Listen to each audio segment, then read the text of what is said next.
Hey guys, another update. I am mostly built.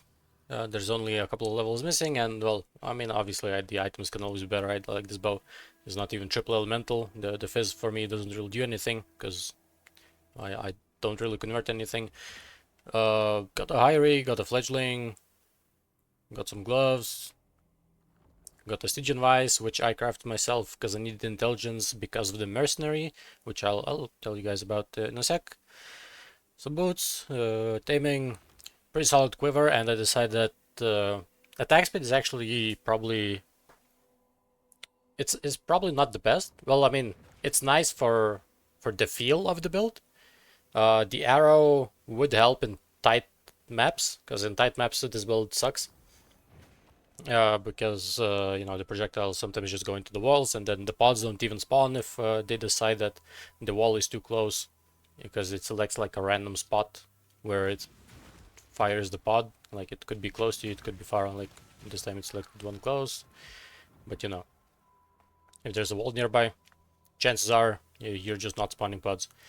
But you know, everything is the same as it is on the build video that I posted a while back. One thing that I did change is I added wrath myself instead of anger, because I have anger in this guy, and he also has punishment, and I gave him wind scream, and that's, you know, it's pretty good. Extra 60%, I hope, DPS. I mean, I think they're using max level things, because anger, I know for a fact, is level 20, because when I disabled mine, the damage didn't change. So I'm hoping that the punishment is also level 20, but you know, that's like whatever. I gave him this for the ignite chance, because we're using taming, so we're getting extra damage. And Pericles Stow, so this one is obviously very good, especially for us, because we have unlucky damage, so this kind of brings it back to the neutral. And I allocated Ash Frost Arm for 10 more ignite chance, and the effect obviously doesn't matter, just when it's more ignite chance, so it's a little bit more consistent on him. But basically that's about it. There's really no differences when it comes to here. Currently my Lethal Pride does nothing, just gives strength basically, but you know, I'll change it at some point. But everything is pretty much the same. Yep. So I'll show you what this build can do when it's a little bit more built out. And it's actually a pretty good Legion farmer. Like, alone, I'm doing 4 ways fairly comfortably. Single target damage is not very reliable. But, you know, other than that, it's pretty good. I generally try to bait Hyrie, because I'm farming for Lethal Pride myself, so I'm just trying to bait Hyrie. But she didn't come. Hyrie, come on, man. Oh, there we go. Perfect. Now I can stand here and just...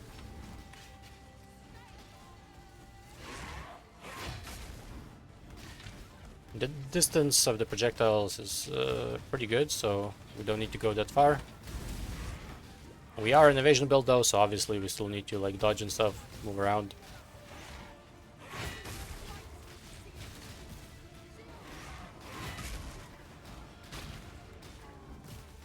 And you know, like pretty solid. For Legion at least. Legion, Breach. In open maps, this build performs. But in closed maps, this build sucks.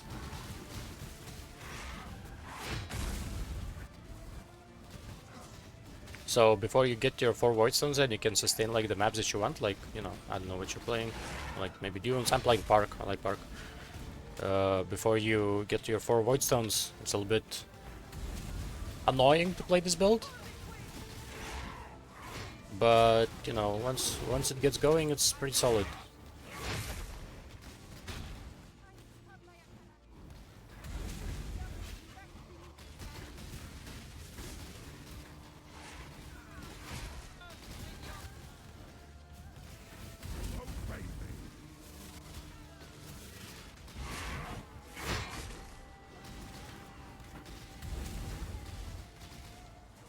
Maybe we can get the Lethal Pride.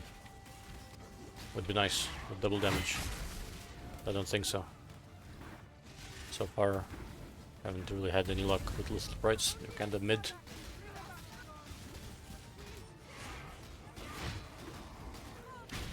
Oof, chaos damage. I have negative chaos resistance without the flask, so chaos damage hurts.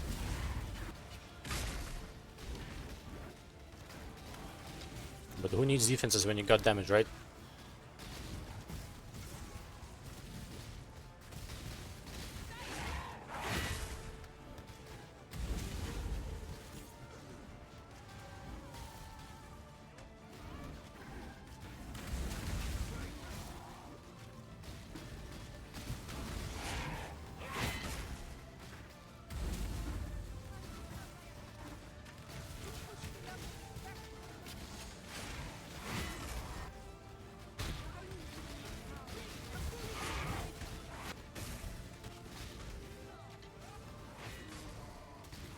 On the high ray.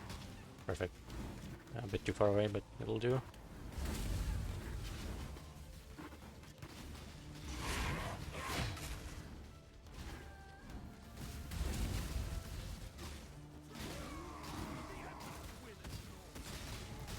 When you're standing on top of the enemy, the damage is good, but there also has to be space around the enemy. So the thorn pods actually spawn. So it's like I've got very conditional damage, but you know, if the stars align, I die. But you know, if the stars align, we deal a good amount.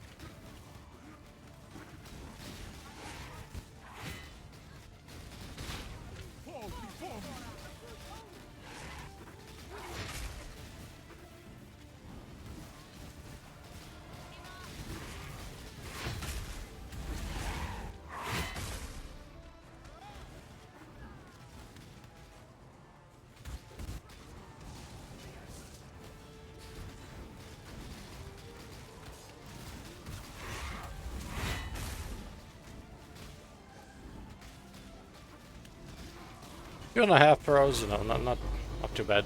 Not great, not horrible. Maybe a lethal pride. No lethal prides. Sadly. We collect this stuff. I'll show you a map as well. I'll slap on a deli, so if any of you guys are wondering how it fares against some delirium, I'll show you that as well. I don't run delirium, but it's fine. Like I can get like 6 layers without having any points on delirium. The tree is the one that I'm running for this showcase is just breach and abyss and some shrines.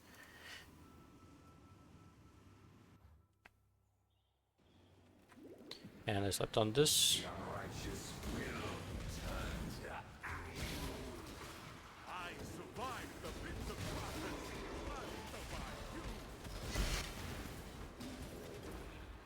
Let's see where the breaches are at. Oh, I think I only have one because I didn't add any scarps, but it's fine.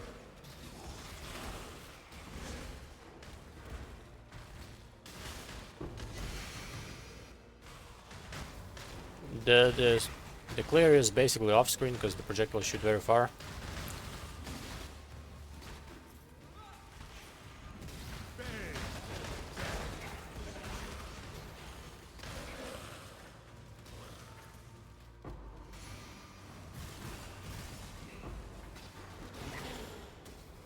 The damage is delayed. Like generally what I like to do is I just walk and charge up 5 shots and then just dash forward, and then, you know, I can watch them disappear in front of me.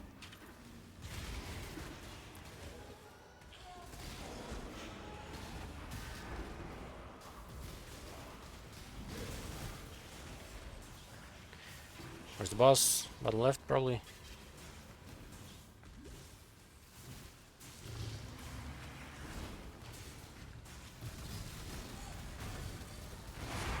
If you can stand on top of the boss, damage is there, but you know, like I said, it's just sort of conditional. But yeah, this is basically what we got. You know, the build's fun. The clear is nice. It does feel better when you have like Herald of Ice, because you can see the pops. Because right now the mobs dying, you know, it doesn't really feel. You don't feel the pops, you know, like the thorn arrows are very small and just there's no like lightning that you have from lightning arrow or anything like that. So it doesn't feel that satisfying. But you know, the important part is mobs are dying, so that's all that matters. So yeah, this is it. This is the build, and you know, that's the character name. If you wanna see how it's progressing, so you can, you know, do something similar. But yep, it's not too bad. Anyway, that is it for today. I don't know when I'll think of something else to post. We'll see. Anyway, later, boys. Bye bye.